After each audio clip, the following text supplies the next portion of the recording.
অনেক দিন আগে বিজয়নগর নামে ছিল এক সমৃদ্ধ রাজ্য।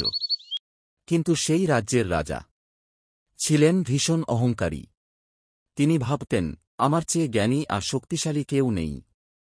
একদিন রাজা শিকার করতে গিয়ে বনে ঢুকে পড়লেন, কিন্তু পথ হারিয়ে ফেললেন। ঘণ্টার পর ঘণ্টা হাঁটার পর তিনি দেখলেন এক ঋষিমুনি গাছের নিচে ধ্যান করছে। কৌতূহলী কণ্ঠে রাজা বললেন, আমাকে রাজপ্রাসাদের পথ দেখাও, আমি তোমাকে সোনাদানা দেব।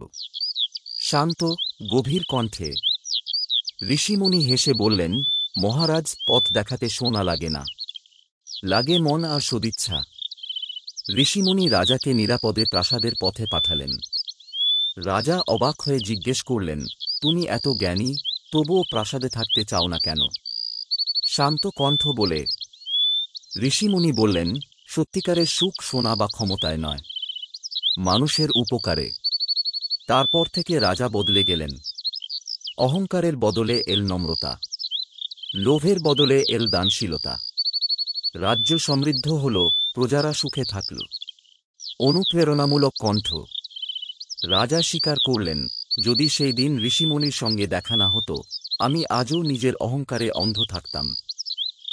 যদি তুমি সাধুকে ভালোবেসে থাকো তো সাবস্ক্রাইব করবা, যদি রাজাকে ভালোবেসে থাকো তো লাইক করবে, আর গল্পটা ভালো লেগে থাকলে লাইক, কমেন্ট, শেয়ার করে দেবে।